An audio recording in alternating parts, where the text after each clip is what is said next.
오늘은 그 뒤쪽에 전교연 신혼을 위한 기도를 조금 길게 이어나가려고요. 앞쪽에는 기도가 없습니다. 뒤로가 있습니다. 함께 오늘 주시는 말씀을 먼저 나누고자 합니다. 창세기 44장 33절과 34절 말씀입니다.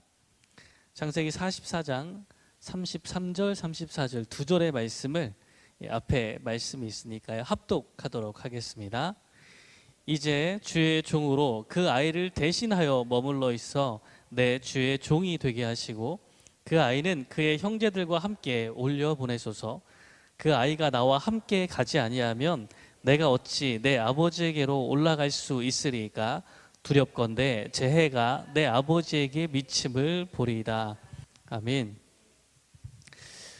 우리가 주만나 커리큘럼을 따라서 창세기를 쭉 이제 읽어보다가 출애굽기로 딱 넘어갔는데요. 창세기에서 다루지 않고 지나간 본문이 좀 있습니다. 새벽에는 거의 대부분 다루긴 했는데 주일과 금요일에는 다루지 않은 내용이 있어요. 그래서 오늘은 그 중에 하나를 꼭 짚고 넘어가야 될 것 같습니다. 창세기 후반은 요셉이 주인공으로 등장하는 이야기인데요. 요셉의 이야기의 절정은 어딜까요? 꿈꾸는 자라고 불렸던 요셉의 이야기의 클라이막스가 어디에 있을까요? 꿈꾸는 자니까 요셉의 꿈이 이루어진 때 애굽의 총리가 되어서 다 자기에게 바로를 제외한 모든 사람이 전하게 되었을 때 이게 클라이막스였을까요? 근데 그 클라이막스가 생각보다 빠르고 뒤에 이야기가 계속 이어지는 거예요. 총리가 된 요셉이 형들이 자기를 알아보지 못하고 왔는데 막 갑질하는 것처럼 막 속이기도 하고 첩자로 몰아가기도 하고 막 이런 장면이 뒤에 길게 이어집니다. 요셉은 왜 이러는 걸까요? 그 클라이막스가 돼서 다 이루고 꿈이 다 이루어지는 때가 됐으면 좀 마음이 좀 풀리고 이렇게 형들을 바로 알아보면 좀 데리고 오고 이렇게 하면 되는데 요셉이 되게 못되게 구는 것만 같은 장면들이 계속해서 이어집니다. 왜 그럴까요? 오늘은 그 요셉이 형들과 만나는 장면을 포인트로 계속 나누면서 이야기를 하고자 합니다. 요셉이 꿈을 풀어냈던 것처럼 기근이 애굽과 주변 나라들 가운데 다 임했습니다. 흉년이 계속 이어지니까 가나안 땅에 살고 있던 야곱과 그 아들들도 먹을 게 없었어요. 창세기 42장 1절에서 3절 말씀에 보면 야곱이 이렇게 얘기해요. 이집트에 곡식이 있다는 말을 전해 듣고 얘들아 왜 서로 얼굴들만 쳐다보고 있느냐. 뭔 얘기예요? 얼굴을 봐야 밀이 나오냐 쌀이 나오냐 가서 좀 가지고 오지 눈치가 없냐 이런 얘기를 하고 있는 거예요. 2절 보시면 그러니까 가서 곡식을 좀 사오너라. 그래야 먹고 살지 가만히 있다가는 굶어 죽겠다. 이렇게 이야기합니다. 누가 가요? 요셉의 형 10명이 곡식을 사려고 이집트로 갑니다. 베냐민은요? 4절 보시면 야곱이 베냐민은 안 보내요. 왜냐하면 베냐민을 같이 보냈다가 무슨 변이라도 당할까 봐 겁이 났기 때문이에요. 어떤 일이 기억나요? 요셉을 보냈다가 변을 당했던 일이 깊이 상처로 남아있어서 베냐민은 안 보냅니다. 이게 어떤 의미일까요? 그냥 요셉을 보냈다가 안 좋은 기억이 남아서 그럼 형제들을 다 안 보내야죠. 10명은 막 보내고 베냐민만 안 보내는 건 어떤 의미예요? 네? 못 믿는 거죠. 이게 되세요? 네. 라헬의 자녀를 여기 딱 따라 붙이면 얘가 쥐도새도 모르게 사라질 것 같은 마음이 또 드는 거예요. 한편으로는 이 나머지 10명의 형들에 대한 믿음이 좀 없는 거죠. 그렇게 위험하고 그러면은 그 중에 좀 튼튼해 보이는 애들만 골라보내야 될 거 아니에요. 10명 중에서. 그런 게 아니에요. 어쨌건 10명의 형들이 찾아와서 곡식을 담당하고 있는 요셉을 만나게 됩니다. 8절에 보시면 요셉이 형들을 바로 알아봐요. 그렇겠죠. 복식도 히브리인의 복식에 늘 알고 있는 그 얼굴이 등장했으니까 바로 알아보는데 형들은 요셉을 몰라봐요. 왜 그랬을까요? 옷이 바뀌었잖아요. 이집트 스타일로 빡빡 깎고 막 이렇게 하고 뭐 옷도 입고 그 동네는 좀 화장도 하잖아요. 무섭게. 그 이제 요셉 같지 않은 거죠. 우리가 그 가끔씩 그 가까이 지내는 분을 못 알아볼 때가 있는 것처럼 요셉도 이제 어쨌건 변신하고 나면 못 알아볼 수가 있는 거예요. 형제들이 오랜 시간 떨어져 있으니까 못 알아본 거죠. 예. 그리고 사실 그 엎드려 있기 때문에 고개를 들여서 쳐다볼 수도 없어요. 그 상황 자체가 몰랐습니다. 근데 요셉이 형들을 만나고 하는 얘기가 9절에 보세요. 당신들은 첩자들이요. 이 나라에 허술한 곳이 어딘지 엿보러 온 것이 틀림없어. 예. 알아요, 몰라요? 뭐하러 온지 알아요, 몰라요? 예, 알죠. 근데 노골적으로 첩자로 몰아갑니다. 형들이 반박하죠. 아, 우리는 아니라고, 우린 첩자가 아니라고 이야기하는데 12절 보시면 듣지도 않아요. 아니요, 당신들은 이 나라에 허술한 것이 어딘지 엿보러 왔어. 14절 보시면 또 얘기합니다. 내 말이 틀림없어. 당신들은 첩자들이요. 답이 정해져 있어요. 뭘 말해도 첩자야. 이런 상황이 벌어지는 거예요. 요셉이 슬그머니 해결 방안도 툭 던지거든요. 15절 보시면 당신들이 진실을 증명할 길이 있는데, 아까 가족상들을 이야기할 때 그 막내 아우가 아버지랑 같이 있다고 했는데, 당신들이 진실한 사람이란 걸 증명하려면 데려와야 돼. 이렇게 이야기를 하는 겁니다. 그리고 형들을 일단 감옥에 사흘 동안 쳐넣었어요. 그 안에서 생각하라는 거죠. 이야기하면서 이제 뭔가 고민하게 만드는 거죠. 그리고 나서 19절 가면 이렇게 이야기합니다. 당신들이 정직한 사람이면 형제 가운데에서 한 사람만 여기에 남고 나머지는 가서 곡식을 가지고 돌아가서 식구들 허기를 면하게 하고, 20절 말씀에 보면 반드시 막내 아우를 데리고 와야 이 갇혀있던 사람을 풀어주겠다고 이야기를 한 거예요. 자, 사흘 동안 갇혀 있었죠. 형제들이 막 이야기합니다. 뭐라고 이야기하냐면 그러면 이 야곱의 제안을 받을 것인가 말 것인가, 이 이야기 하기 전에 뭔가 먼저 이야기해요. 그게 21절입니다. 아우의 일로 우리가 벌을 받는 것이 분명하다. 이 얘기부터 하는 거예요. 이걸 받을 것인가 말까는 나중에 얘기고, 이게 우리가 잘못한 게 있어서 이런 일을 당한다. 지금 뭐 사실 첩자 일을 하려고 간 게 아니죠. 억울한 일을 당하고 있는데, 자신들이 왜 억울한 일을 당하고 있냐면 아우의 일로 벌을 받고 있다라고 서로 이야기를 하기 시작하는 겁니다. 형들은 이 사건들이 자신들이 요셉에게 한 일에 대한 벌을 받는다고 생각한 거예요. 거기다가 르우벤이 기름도 확 붓습니다. 야, 그러니까 내가 그 아이한테 못할 짓을 하는 죄를 짓지 말자고 내가 설득했잖아 라고 22절에 혼자 이제 난 안 그랬잖아. 야, 니들이 내 말 안 들었잖아. 이렇게 르우벤이 또 막 이야기하는 거예요. 그러면서 우리가 이제 그 아이의 핏값을 치르게 되었다라고 이야기합니다. 그때 요셉이 옆에서 이 이야기를 들어요. 히브리 말로 하는 이 이야기를 옆에서 듣습니다. 요셉은 형제들을 왜 알면서 첩자로 막 몰아가요? 왜 한 명을 볼모로 잡고 막 이렇게 하려고 할까요? 니들도 골탕을 좀 먹어봐야 돼. 인생이 그렇게 쉽지 않아.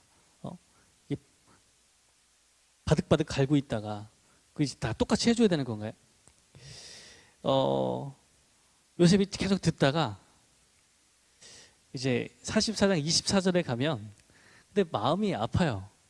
그래서 저쪽 가서 울어요. 그러니까 괴롭히려고 하는 건 아닌 것 같아요. 이 계획이 정말 형들을 괴롭히고자 하는 건 아닌 것 같아요. 왜냐하면 요셉의 마음도 같이 아프니까요. 그리고서 누구를 골라서 묶었을까요? 가장 책임감 있는 사람 누구를 묶어야 돼요? 르우벤을 묶고 싶었겠죠. 근데 자세히 들어보니까 르우벤이 어떻게 했어요? 야, 내가 걔 잡지 말자 그랬지 그랬잖아요. 큰형은 아닌데? 그 다음에 이제 시므온 묶은 거예요. 둘째 형 묶은 거죠. 볼모로 잡아놨습니다. 그래 놓고서 이제 그냥 돌려보내면 되는데, 요셉이 또 이렇게 징글징글하게 또 다른 계획을 세웁니다. 25절에 보시면 돌아갈 때 돈을 냈잖아요. 곡식을 꽉 채우되 돈을 그 자루에 다시 넣게 하래요. 그럼 이게 어떤 얘기예요? 돈 왜 넣겠어요? 그러니까 원래는 한 명을 볼모로 잡아놨으니까 갔다가 막내를 데리고 오면 되찾아갈 수 있을 희망이 있잖아요. 이걸 내가 약속을 지키면. 근데 자루에 돈이 들어갔어요. 그러면은 어떤 상황이 벌어져요? 우리가 도둑이 된 상황이 된 거예요. 그러면 돌아왔을 때 이 묶여있던 시몬을 되찾지 못할 수도 있잖아요. 정직하게 딱 해서 그 약속을 딱 지켰으면 괜찮은데 이게 도둑질하는 상황이 되다 보니까 뭔가 꺼림칙한 상황이 벌어지는 거예요. 요셉이 도대체 왜 이렇게 하는 걸까요? 왜 이렇게 못 살게 구는 걸까요?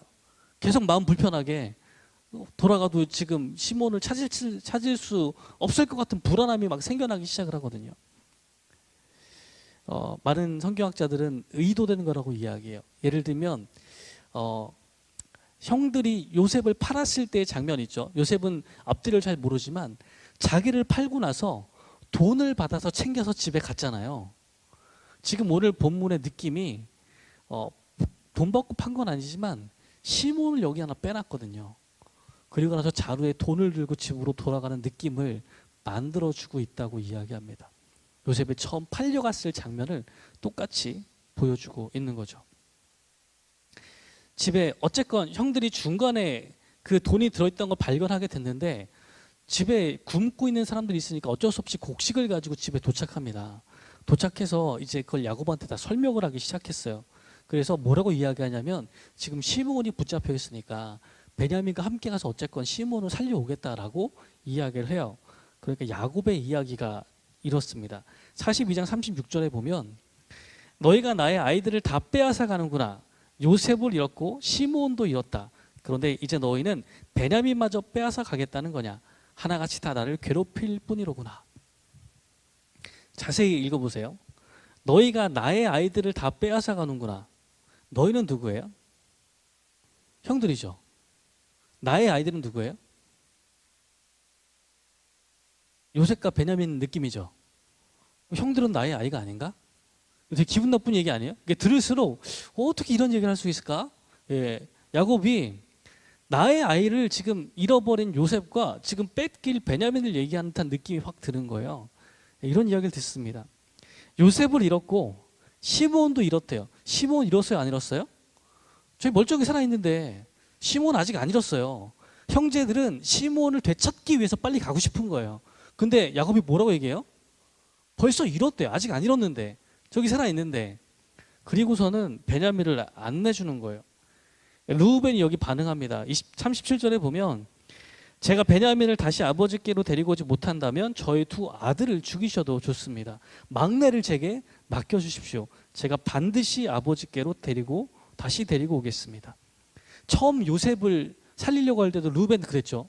가장 영웅적으로 가장 먼저 앞에 나서는 사람이에요. 자기 동생 시몬 살려야 돼요. 베냐민 내게 맡겨주면 내가 꼭 데려오겠다고 르우벤이 이야기합니다. 근데 이거를 야곱이 안 믿어요. 안 들어요. 그리고 시간이 흘러갑니다. 문제는 야곱의 이 생각이 꺾이는 거죠. 언제요? 곡식이 떨어지니까요. 기근이 더 심해지니까 43장 2절에 보면 곡식이 다 떨어질 때쯤 돼서 아버지가 또 말해요. 야, 다시 가서 먹을 것 좀 가져오너라. 근데 가려면 어떻게 해야 돼요? 베냐민을 데리고 가야 되죠. 이제 여기서 유다가 나서는 겁니다. 8절부터 유다가 얘기해요. 제가 막내를 데리고 가게 해 주십시오. 그 다음에 제가 그 아이를 아버지께로 다시 데리고 와서 아버지 앞에 세우지 못한다면 그 죄를 제가 평생 달게 받겠습니다. 요셉을 팔려고 할 때도 르우벤이 나서고 그 다음에 유다가 나선 거 기억나시죠? 유다가 또 다시 나서는 거예요. 책임지겠대요. 자기가 데려오겠대요. 그 여기서 더 이상 야곱은 버티지 못하고 보냅니다. 먹을 게 없기 때문에 다 죽는 것보단 나으니까 베냐민을 딸려 보냈어요. 자, 이제 요셉과 형들이 두 번째 만났습니다.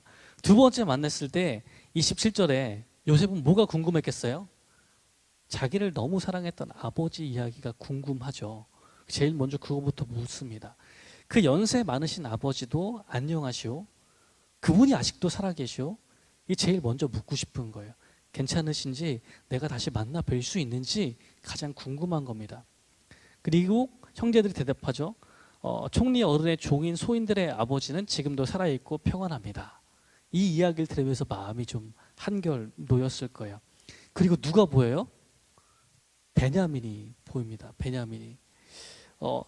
친동생 베냐민이 보이는데 이야기를 전에 대충 들어보니까 어머니가 돌아가신 거예요. 그럼 요셉 입장에서는 어머니가 너무 보고 싶었을 텐데 그와 똑 닮은 동생이 거기 있는 겁니다. 29절 말씀 보면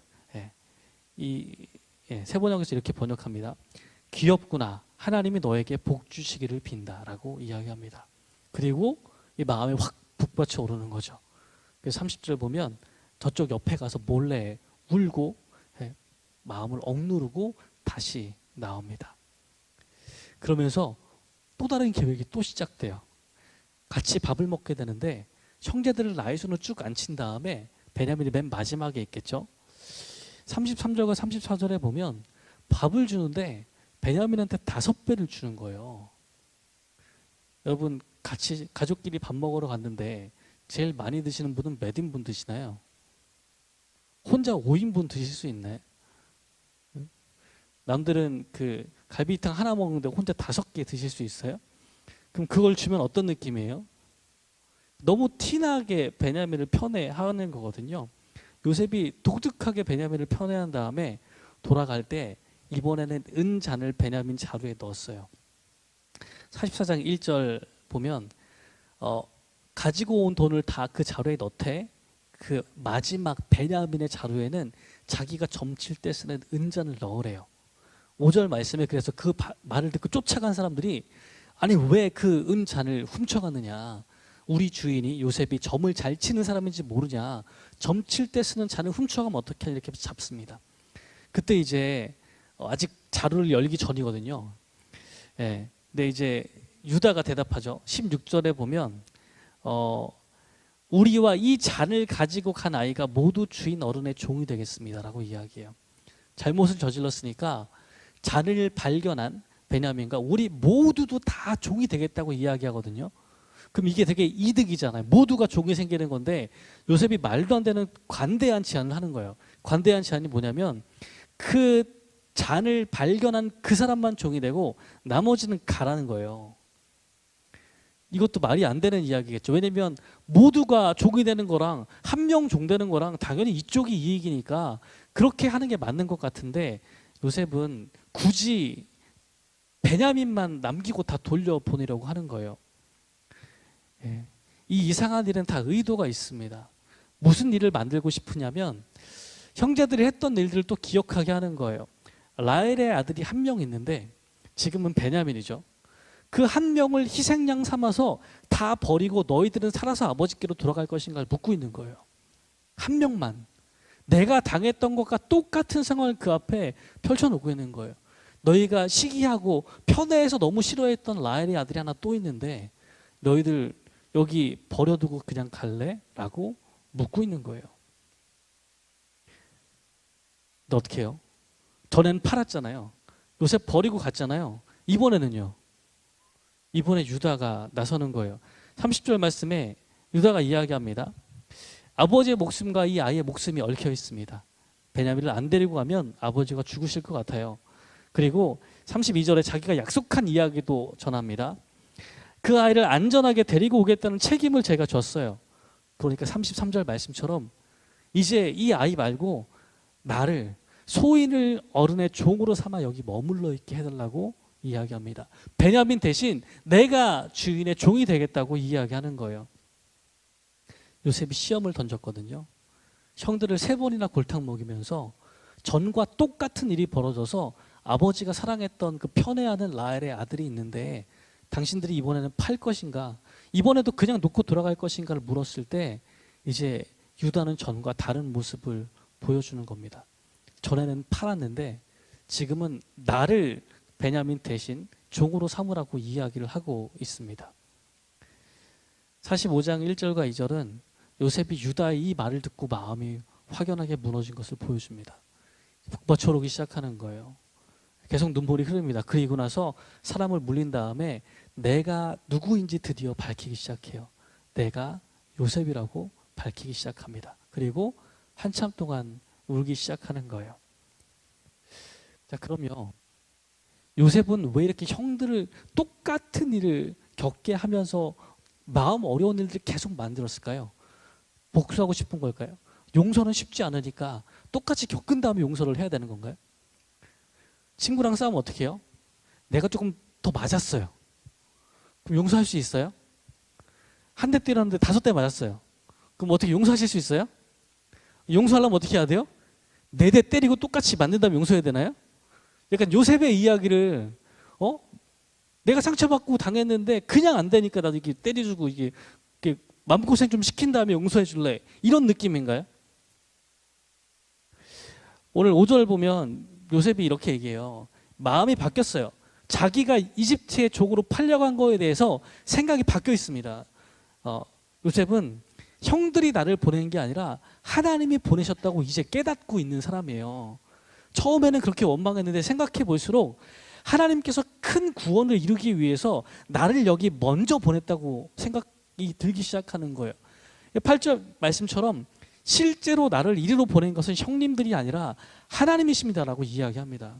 그러면 나를 여기 팔아버린 형들에 대한 마음들이 많이 낮춰져 있는 거예요. 이제는 이해하고 있어요. 근데 왜 이렇게 형들을 지독하게 괴롭히는 것처럼 보일까요? 왜 똑같이 복수한 다음에야 용서하는 것처럼 보일까요? 사실 여기에는 이유가 있습니다. 오늘 본문을 정리하는 마지막 이야기입니다. 요셉은요, 형들한테 회개할 기회를 만들어주고 있는 거예요. 회개의 첫 번째 단계는요, 잘못을 고백하고 인정하는 겁니다. 42장 21절에 형들이 맨 처음 이야기한 거 이거죠. 우리가 아우의 일로 벌받는 것이 분명하다. 그 아이에게 못할 짓을 하는 죄를 짓지 말자고 하지 않더냐. 자기가 한 것이 잘못이라는 것들을, 죄라는 것들을 알고 그 일로 벌받는다는 것들을 자기들끼리 분명하게 이야기하는 거예요. 내 죄와 잘못을 인정하는 게 회개의 첫 번째 단계입니다. 잘못했어요. 두 번째 단계는요, 그 범죄를 반복하지 않기로 다짐하는 거예요. 아버지에게 돌아갔을 때 르우벤이 다시 나섭니다. 막내를 내게 맡겨달라고, 내가 꼭 데리고 오겠다고 이야기해요. 물론 야곱은 안 믿죠. 다시 두 번째 유다가 이야기합니다. 막내를 내게 맡기라고, 내가 꼭 데리고 오겠다고 이야기를 했어요. 다시는 그런 죄를 짓지 않겠다고 말하는 게 두 번째 결심입니다. 근데 회개는 여기서 끝나는 게 아니고 세 번째가 있어요. 세 번째는요, 이전에 범죄했던 것과 똑같은 상황이 주어지는 거예요. 똑같이 범죄할 수 있는 여건들이 마련됐을 때 앞에 결심한 내용들 때문에 다르게 행동하는 것이 회개의 세 번째 단계입니다. 똑같이 아버지가 편애하고 여기는 바로의 총리 대신에 편애하는 이 라헬의 아들만 내버려두고 돌아갈 수 있는 상황이 벌어졌는데 이제 어떻게 할 것인가에 대한 질문을 던졌을 때 유다는 아버지에게 한 말로만 그렇게 행동하는 것이 아니라 실제로 자기가 그 역할을, 종이 되는 일들을 자기가 하겠다고 이야기합니다. 44장 18절 말씀처럼 가까이 다가가서 간청하는 거예요. 저 아이 대신에 소인을 주인 어른의 종으로 삼아달라고 이야기하는 겁니다. 하나님은요, 요셉을 통해서 우리를 대하시는 하나님의 모습을 보여주세요. 하나님은 우리를 회개로 이끌어 주시는 거예요. 아직은 잘 모르겠지만요, 이제 이스라엘 백성은요, 이집트에 가서 노예 생활을 시작할 거예요. 그럼 이 사람들은요, 성공을 주로 경험하는 게 아니라 실패를 주로 겪을 겁니다. 죄를 짓고 불평하고 우상 숭배하고 율법을 어길 거예요. 여러분, 기도하실 때 하나님께서 우리에게 어떤 일들을 알려주실 때 우리는 스스로 깨닫지 못한 채 완벽한 사람이 되기를 추구할 때가 많거든요. 좀 더 괜찮은 사람이 되고 죄를 잘 저지르지 않는 사람이 되고 이런 사람들이 되기를 꿈꿀 때가 많습니다. 근데 이스라엘 앞에 놓인 삶처럼 우리에게 정말 필요한 거는 완벽해지는 게 아닌 것 같아요. 왜냐하면 그걸 내가 이루지 못할 때가 훨씬 많으니까요. 시간이 지날수록 계속 실패하고 절망에 빠지는 일들이 반복되는 거예요. 이스라엘이 겪었던 그 노예 생활들처럼 우리의 삶이 너무 쉽지 않아서 맨날 실수하고 맨날 범죄하는 거예요. 그럼 정말 중요한 건 내가 좀 더 나아서 완벽해진 사람이 되는 게 아니라 정말 중요한 건 회개할 줄 아는 사람이 되는 겁니다. 오늘 요셉을 통해서 하나님은 그걸 우리에게 보여주시는 거예요. 하나님은 하나님의 자녀에게 완벽해지라고 요구하시지 않아요. 여러분, 저도 요즘 조심하거든요. 100점 맞아오라는 얘기는 좀 비인간적일 수 있잖아요. 완벽하게 다 맞아와. 어떻게 하나를 틀릴 수 있어? 하나님이 그런 걸 요구하지 않으신다는 거예요. 실수할 수 있으니까요. 넘어질 수 있으니까요. 대신 뭘 원해요? 틀린 것을 바로잡을 수 있는 회개하는 삶을 원하시는 거죠. 오늘 이 형들의 이야기를 통해서 우리에게 보여주시는 건요, 하나님께서 우리에게 요구하시는 것은 너 실수하지 마, 다시 범죄하지 마, 이게 아니고요, 실수를 인정하고 실수를 반복하지 않도록 결심하고 그런 기회가 다시 찾아왔을 때 실제로 행동을 바꾸어 놓는 삶을 살아가라고 말씀하시는 겁니다. 실수를 인정하는 건 참 어려운 일이죠. 힘든 일이죠. 부끄러운 일이고 말로 하기가 어려운 일들입니다. 그런데 하나님께서 우리에게 말씀하시는 것처럼 실수를 고백하고 다시 반복하지 않도록 결심하고 그 회개의 결심에 따라서 행하는 사람이 되기를 원합니다. 여러분, 많은 사람들이 회개를 쉽게 이야기하거든요. 그런데 중요한 거는 그 회개가 이 세 번째 단계까지 안 가는 것 같아요. 죄로 고백하고 결심하고 행하지 않고 다시 죄를 고백하고 결심하고 여기서만 맴돌고 있거든요. 진정한 회개는 어디예요? 내 행동을 바꾸는 것이 진정한 회개입니다. 그때 요셉이 마음을 내어놓는 거예요. 우리의 회개는 어디까지 가 있나요? 범죄하고 누군가의 마음을 아프게 하고 상하게 하는 일들이 있는데, 여러분, 내 행동이 바뀌고 있습니까? 하나님께 자꾸 고백만 하고 결심만 하고 행동까지 미치지 못한 채 그 안에서 맴돌고 있지는 않습니까? 오늘 우리에게 주신 말처럼 하나님이 우리를 회개로 이끌어 가세요. 왜 형제들이 이 어려운 일을 다시 반복해서 겪고 있냐고요? 하나님께서 회개할 기회를 계속 주고 계시거든요. 완전한 회복에 이를 때까지, 완전한 관계의 회복에 이를 때까지 계속해서 우리를 이끌어 주시기 때문입니다. 우리 어려움들 가운데에서 그 완전한 회개에 이르는 하나님의 이끄심에 끌려서 그 완전한 회개를 경험하는 저와 여러분들 되기를 주님의 이름으로 축원합니다. 함께 기도하겠습니다.